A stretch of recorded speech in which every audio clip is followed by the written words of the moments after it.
उनका कहना था डॉक्टर जो अटेंड किए कि आधा घंटा से ज़्यादा से ही मरे हुए हैं। दूसरे पेशेंट को लाया गया, वो भी मरा हुआ था। जैसे ही एक्सप्लेन किए उस पर अटैक हो गया, उनको मारने की कोशिश करने लगे। जो हमारे डॉक्टर साहब को जो हानि पहुंचाई गई है, मानसिक हानि उनके माँ को, बहन को, बेटी को, जिसको भी हुई, उसको तो कोई लौटा नहीं सकता है। लेकिन जो भी उनका नुकसान हुआ है, सरकार उसकी भी भरपाई करे। सब लोग आर्म्स और सबके पास लाठी कहाँ से आ गई? मॉब यदि लाश को लेके आ रहा है तो उनके पास लाठी कहाँ से आती है? उसके घर में जाके उसका ताला दो दो तोड़ के उसको नुकसान पहुंचाना, उसके संपत्ति को नुकसान पहुंचाना। दोषी यदि स्ट्रक्चर में है, स्ट्रक्चर बनाने वाले में है, इंजीनियर में है, कॉन्ट्रैक्टर में है, तो फिर गुस्सा हम लोग पर क्यों भाई? ये बैठक हुई है ढाका में। आपने सुना होगा कि 4 मजदूरों की मृत्यु हो गई। पैखाना की टंकी में का वो शटरिंग खोलने गए थे और उसके गैस के कारण, गैस से उनको एनोक्सिया हुआ और वो मर गए। तो पैखाना के टंकी से जो गैस निकलता है उसमें कार्बन मोनोऑक्साइड होता है और हाइड्रोजन सल्फाइड होता है, और ऑक्सीजन कैरी करता है हीमोग्लोबिन। बट जहाँ कार्बन डाइऑक्साइड रहता है उसमें CO2 नहीं है, ऑक्सीजन नहीं है, CO है। तो वो आपके हीमोग्लोबिन को कैरी नहीं करेगा, तो वहाँ ऑक्सीजन नहीं पहुँचेगा।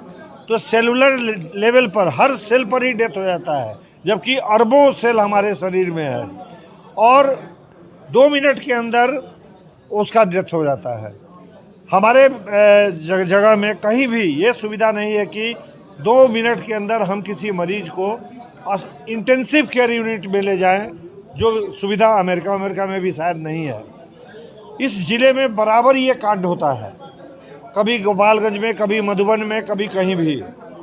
तो दोषी यदि स्ट्रक्चर में है, स्ट्रक्चर बनाने वाले में है, इंजीनियर में है, कॉन्ट्रैक्टर में है, तो फिर गुस्सा हम लोग पर क्यों भाई? आपने बड़ा हुआ पेशेंट को हॉस्पिटल में भर्ती किया सिर्फ इसलिए कि आपको सर्टिफिकेट मिले और मुआवजा मिले, तो फिर एम्बुलेंस को चलाने की क्या बात है? हॉस्पिटल को तोड़ने की क्या बात है?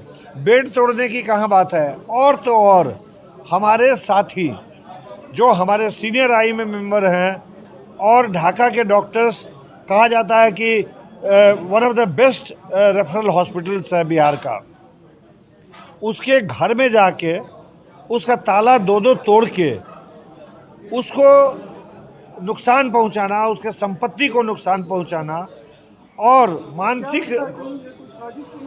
हो सकता है कोई मॉब। उस समय बहुत सेंसिटिव टाइम था, एक दिन पहले मुहर्रम था, काफ़ी लोग जमा थे, सब लोग आर्म्स और सबके पास लाठी कहाँ से आ गई? मॉब यदि लाश को लेके आ रहा है तो उनके पास लाठी कहाँ से आती है? मेरा यही डिमांड है कि यदि सरकार और प्रशासन अपने भी वो देख के आई है, CCTV कवरेज उनके पास है, उन्होंने पुलिस को भी मार खाते हुए देखा है, एम्बुलेंस को जलते हुए देखा है, डॉक्टर के क्लिनिक को भी देखा है। हमारी मांग है कि सख्त से सख्त एग्जेम्पलरी पनिशमेंट, जो दोषी हैं उनको तुरंत गिरफ्तार किया जाए, उनको पकड़ा जाए, और जो हमारे डॉक्टर साहब को जो हानि पहुंचाई गई है, मानसिक हानि उनके माँ को, बहन को, बेटी को, जिसको भी हुई, उसको तो कोई लौटा नहीं सकता है। लेकिन जो भी उनका नुकसान हुआ है, सरकार उसकी भी भरपाई करे, क्योंकि सरकार जब भी भरपाई करती है तो हम टैक्स पेयर्स के पैसे से 4 लाख का अनुदान बांट दें, 2 लाख का अनुदान बांट दें, तो हमको क्यों नहीं दीजिएगा आप? हम तो टैक्स दे के ये सब सामान कर दे। धन्यवाद सर। ये घटना 18 की है दोपहर में, जो कि हॉस्पिटल में जो है कुछ मरे हुए व्यक्ति को लाया गया। काफ़ी जुलूस, मतलब काफ़ी भीड़ भाड़ थी, काफ़ी मॉब थी, और वहाँ जो उपस्थित डॉक्टर थे उसको तुरंत में उन्होंने देखा, ऑक्सीजन लगाया, CPR दिया और एड्रेनलिन दिया, और उसको जो भी कर सकते थे। बट उनका कहना था डॉक्टर जो अटेंड किए कि आधा घंटा से ज़्यादा से ही मरे हुए हैं। दूसरे पेशेंट को लाया गया, वो भी मरा हुआ था। जैसे ही एक्सप्लेन किए उस पर अटैक हो गया, उनको मारने की कोशिश करने लगे, लोग वहाँ से भागने लगे। हमारे हॉस्पिटल के अंदर वहाँ सारी व्यवस्थाएं थी।